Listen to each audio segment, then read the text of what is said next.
We are following breaking news this morning out of the Vatican. Pope Francis has died at the age of 88. Francis suffered from chronic lung disease and was admitted to hospital on February 14 through a respiratory illness that developed into double pneumonia. He spent 38 days there in hospital before being released. He was the first Latin American pontiff who signaled a very different tone for the papacy, stressing humility over hubris for a Catholic Church plagued by scandal. After being named Archbishop of Buenos Aires, he was elevated to cardinal in 2001 and was elected pope in 2013.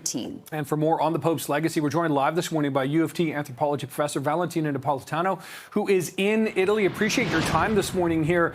Hearing this news, we'd seen, of course, the Pope's, health sort of declining over the last several months here. I wonder if you can describe, when you heard this in Italy this morning. Of course, Rome is right there as well. What was the sort of reaction that you noticed?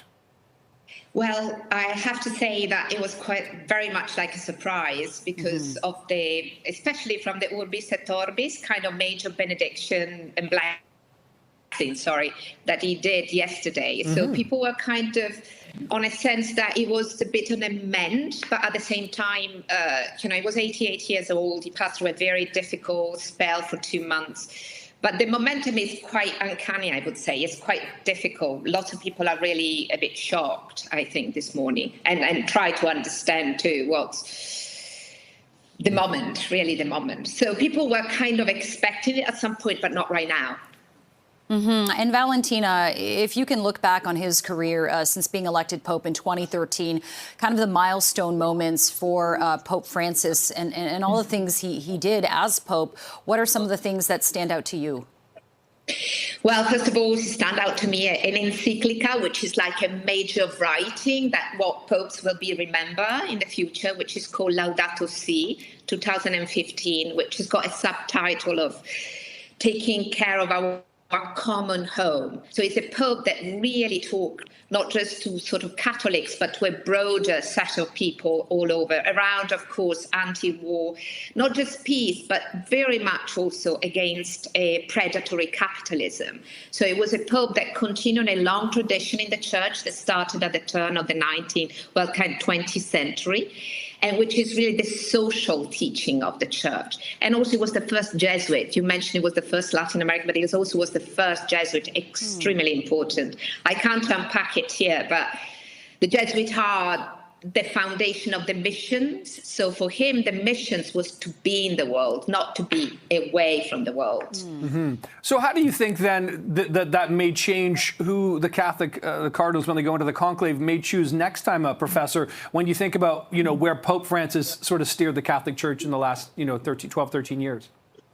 Yeah, I mean, this is kind of a magic ball. We don't want particularly to go there as yet, but it's really interesting because he has elected a lot of non-European and non-North American kind of new cardinals in this kind of conclave. The cardinals can vote up to 80. And so the kind of conclave, which is like the parliament in kind of secular way, the parliament of the governance of the church, has changed incredibly. Yet all these people from different parts of the world don't really know each other very well. So in the past, we had other conclaves where people knew each other already. So it's going to be really an open, and for us also as a kind of thinker academics, and it's a lot to think in the next few weeks, what could be the different accents, political accents. But there is just a small thing I wanted to say. Today I went in check, and it's the saint of St. Lazarus today. So he died on Easter Monday on a saint, which is about resurrection of the ordinary people. So I thought it was so interesting today too. So I wanted also to ponder about today. Yeah, absolutely. I'm sure many Catholics around the world are looking at the significance of his passing being on this Easter weekend. And last question for you, Valentina, what can we expect in terms of the ceremony for the Pope's funeral and the scenes we're expected to see at St. Peter's Square over the next few days? Yeah, I think, I don't know, there is a kind of protocol for sort of the death of the Pope, which is kind of quite standard at one level, but I would not be surprised if he's left some requirement for his own kind of state. He's the head of a state. That's what is unique of a Pope. He's the only religious leader who is actually head of a state, of a nation state. So there is a protocol, and yet I'm pretty sure he has left something about being somehow different and much closer to the people, and giving a message of kind of opening rather than just somberness of the end. That's my feeling. I'm guessing now. We are in a guessing territory. So we need to look out for symbology, for words, for what is going to be said within a very kind of classic protocol of the kind of state dignitary funeral. Yeah. And it's going to be a very, I think a lot of people are going to attend, a lot of head of states, so Rome right now is going to be a very charged space right now for the next few weeks. Yeah, absolutely. All right. Professor Valentina Napolitano, thank you so much for joining us from Italy this morning. Appreciate your time.